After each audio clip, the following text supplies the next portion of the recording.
Rusty. Yes, I love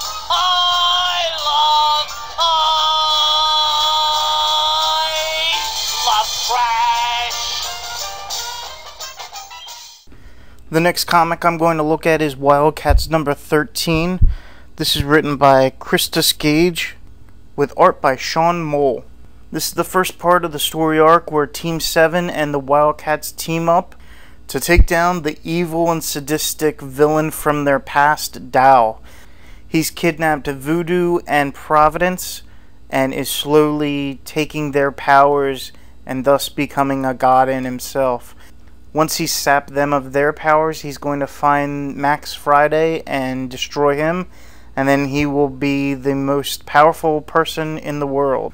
The storyline is heavily steeped in Wildcats' backstory. You gotta know who all these characters are or you'll be lost. It's not a really good jumping on point. You really have to do your homework to understand kind of what's going on and why all these people are important.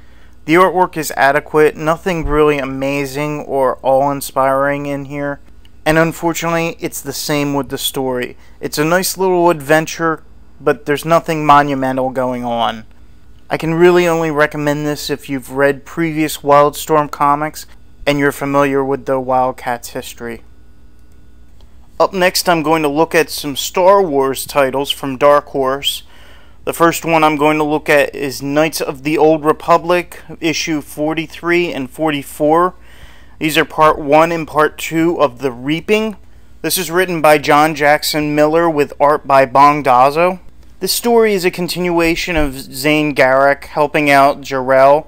At least I think that's how you say her name. She's a former slaver who used to be part of this shadowy organization called the Crucible. Ooh, scary! They've slowly been building up to take the Crucible down. And in this arc, they introduce some of the characters who are part of the hierarchy of the Crucible. The thing that I like about this comic series is that it's split up into little, small segments, but there's a larger storyline going on. And not all of the story arcs are like 5 parts or 6 parts. You know, some of them are just like 2 parts. There's an individual issue here and there. But all of the stories tie into each other, and the whole arc ties in really well. I think this is the second story arc. The first major story arc, which lasted probably about 30 to 35 issues, dealt with Zane being blamed for a crime that he didn't commit, and the people that did commit the crime were chasing him down. I don't want to give too much of that story away in case you haven't read it. I really suggest you pick this up. You can probably pick them up in trade paperbacks. It's a really good story. The artwork is so-so in my eyes for these 2 issues.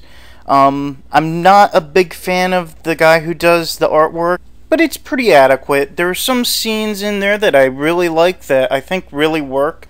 So overall, a pretty good comic, and I recommend that you pick it up. And you don't really have to be a fan of Star Wars.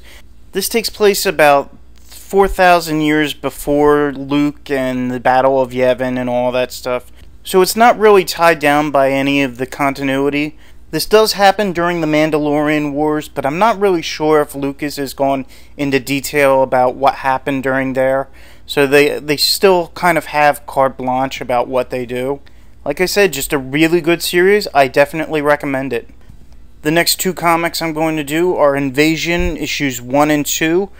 These are parts 1 and 2 of a smaller subplot called Refugees, written by Tom Taylor with art by Colin Wilson. Now this story is set about 20 years after the Battle of Endor.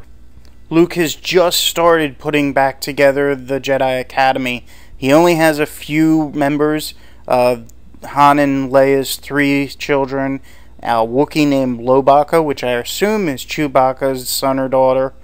He's got 2 assistants, but the main character is Finn, the prince and now heir apparent of the planet Artorias. The underlying story of this whole series is the conquest of an alien race called the Yorzun Vong.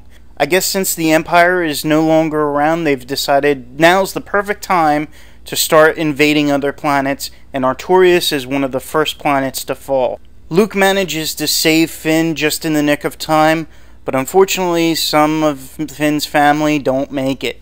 And since strong in the ways of the Force Finn is, make him his Padawan, Luke decides. For the most part, this is a decent start. It feels like it's a little rushed in issue 1, but issue 2 calms things down a little and gives you a lot more character development. The artwork isn't very good. I don't like it. I think they should have gotten a bigger name and somebody with a little more talent than this guy, but so far so good. I'm definitely going to pick up issue 3, and I'll just hope that the art gets better.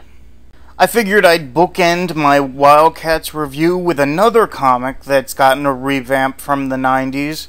This one is the Cyberforce Hunter Killer issue number 1. This is written by Mark Waid with art by Kenneth Rocafort. Much like the Wildcats, I have to question why they're bringing these teams back.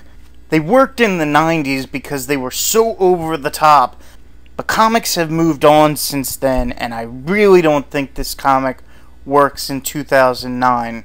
This issue mainly focuses on bringing you up to date and reintroducing characters from the Hunter Killer series. Cyberforce doesn't really show up until the very end, and I think it's poor storytelling that both teams automatically fight towards the end. I just really think that's very unoriginal and very uninspiring. I was hoping for something new and innovative. The artwork is your average Mark Silvestri clone, kind of pretty looking but very scratchy. I think Kenneth really needs to develop his own feel for the art instead of copying what made Mark famous. I'll stick around for a couple more issues, but if the story hasn't really taken off by then, I'll most likely pull this from my list. I am happy that it's only $3 and not $3.99 like most other comics. If you're nostalgic for the 90s and want to take it to the extreme, I suggest you pick this up.